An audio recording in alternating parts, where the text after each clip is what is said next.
suis ravie de vous recevoir aujourd'hui sur ma chaîne Chris Sinclair Media, Chris Sinclair News, pour d'autres informations, les amis, que j'ai pu recueillir cette nuit. Alors, je vous explique ma façon de travailler.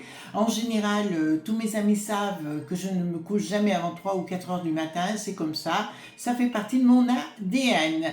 Alors, je fais mes recherches la veille en général, surtout à l'étranger, quand je veux des informations un peu plus pointues. J'écris mon script, bien sûr, et le lendemain, je me prépare et je vous fais ma vidéo pour 18 heures. Voilà comment je travaille. Vous méritiez la transparence par rapport à cela. Alors pourquoi j'ai décidé de faire cette vidéo incroyable? Vous avez tous entendu parler sans doute du virage à 180 degrés de Mark Zuckerberg, le patron de Meta, Facebook, Instagram, mais aussi Messenger, d'accord, WhatsApp également, d'accord. Donc je voulais faire une analyse avec vous, de vous amener les informations que j'ai recueillies cette nuit, d'accord. Bien souvent, plus aux États-Unis, pour moi c'est plus simple parce que c'est le soir pour eux, donc si je veux appeler quelques amis là-bas, c'est pas compliqué pour moi.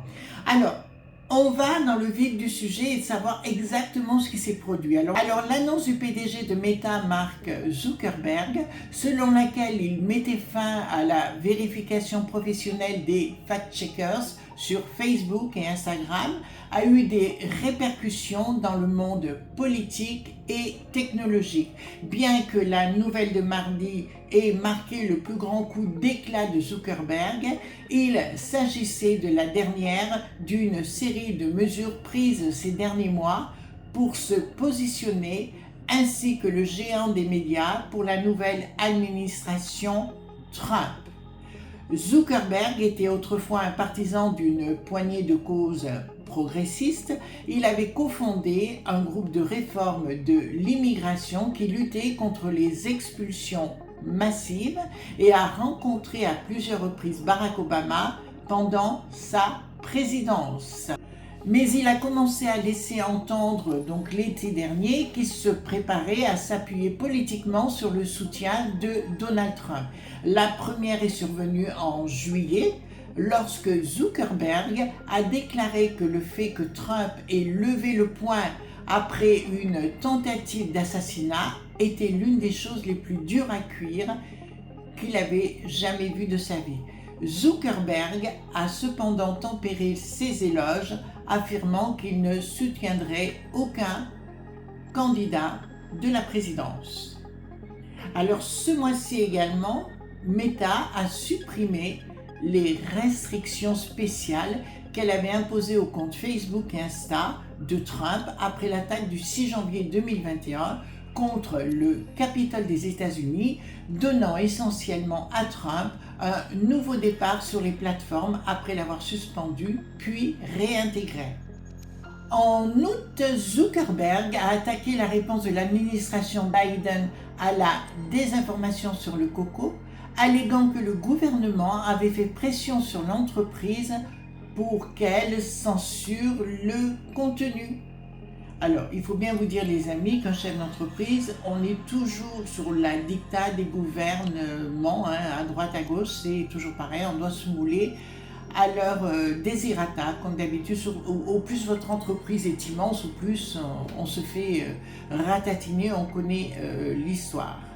Alors, plus tard, dans le mois après que Trump a publié un livre de photographie dans lequel il a déclaré que Zuckerberg passera le reste de sa vie en prison s'il fait quelque chose d'illégal pour influer l'élection présidentielle, Meta n'a jamais commenté. Après l'élection, Zuckerberg a posté ses meilleurs vœux à Trump.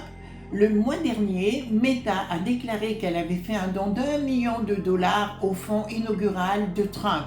Et la semaine dernière, Zuckerberg a promu un initié républicain de longue date, Joel Kaplan, au poste de chef de la politique mondiale de Meta, en remplacement de Nick Clegg, un ancien vice-premier ministre britannique dont le bilan était moins conservateur que celui de Kaplan.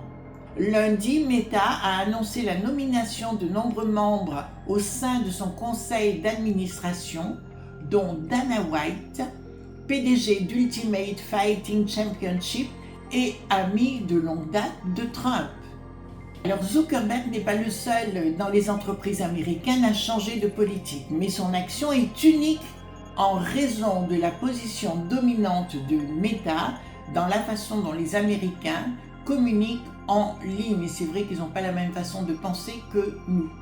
L'annonce mardi par le PDG de Meta, Mark Zuckerberg, de la fin de la vérification professionnelle des fact-checkers sur Facebook et Insta a été l'aboutissement donc des mois d'efforts pour positionner le géant des médias sociaux face aux pressions conservatrices d'une deuxième administration Trump. Zuckerberg, autrefois partisan d'une poignée de causes progressistes, y compris contre la lutte des expulsions, qui a rencontré à plusieurs reprises et parfois critiqué Barack Obama pendant sa présidence, a commencé à laisser entendre l'été dernier qu'il se préparait à s'appuyer politiquement sur le soutien à Donald Trump. Une manœuvre qu'il est maintenant en train de mettre en œuvre. Alors les premiers indices sont apparus donc en juillet lorsque Zuckerberg a fait l'éloge de la réponse de Trump après avoir failli être assassiné, affirmant que le fait que Trump ait levé le poing après la fusillade était l'une des choses les plus incroyables qu'il avait jamais vues de sa vie. Zuckerberg a cependant tempéré les éloges, affirmant qu'il ne soutiendrait pas un seul candidat à la présidence. Ce mois-ci également, Meta a supprimé les restrictions spéciales qu'elle avait imposées aux comptes Facebook et Instagram après l'attaque du 6 janvier 2021 contre le Capitole des États-Unis, donnant essentiellement à Trump un nouveau départ sur les plateformes après l'avoir suspendu puis réintégré. D'autres pas vers la droite ont rapidement suivi. En août, Zuckerberg a attaqué la réponse de l'administration Biden à la désinformation sur le coco, alléguant que le gouvernement avait fait pression sur l'entreprise pour qu'elle censure le contenu.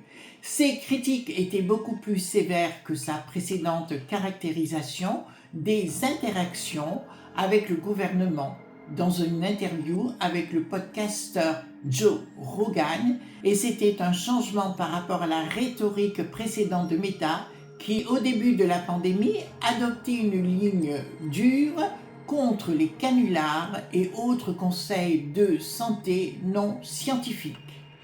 À la fin du mois d'août, Zuckerberg a laissé passer une menace personnelle de Trump sans réponse, après que Trump a publié un livre de photographie dans lequel il a déclaré que Zuckerberg passera le reste de sa vie en prison s'il fait quelque chose d'illégal pour influencer l'élection présidentielle. Meta a toujours refusé, bien sûr, de commenter. Alors, pendant la campagne présidentielle, le comité d'action politique de Meta n'a pas parlé des principaux candidats, mais si les employés individuels de Meta ont généreusement donné à la vice-présidente Kamala Harris près de 2 millions de dollars, selon le site de Transparency Open Secrets. Le PAC d'entreprise a donné 30 000 € chacun au comité de campagne sénatoriale républicaine et démocrate, a distribué de l'argent aux dirigeants démocrates et républicains de la Chambre et du Sénat et a mis l'accent sur le soutien aux titulaires dans les courses au Sénat. Alors, après l'élection du 5 novembre, Zuckerberg a posté ses meilleurs vœux à Donald Trump. Le mois dernier, Meta a déclaré qu'elle avait fait un don de 1 million de dollars au fonds inaugural de Trump. Et la semaine dernière, Zuckerberg a promu un initié républicain de longue date, Joel Kaplan, au poste de chef de la politique mondiale de Meta, en remplacement de Nick Clegg, un ancien vice-premier ministre britannique dont le bilan était moins conservateur que celui de Kaplan.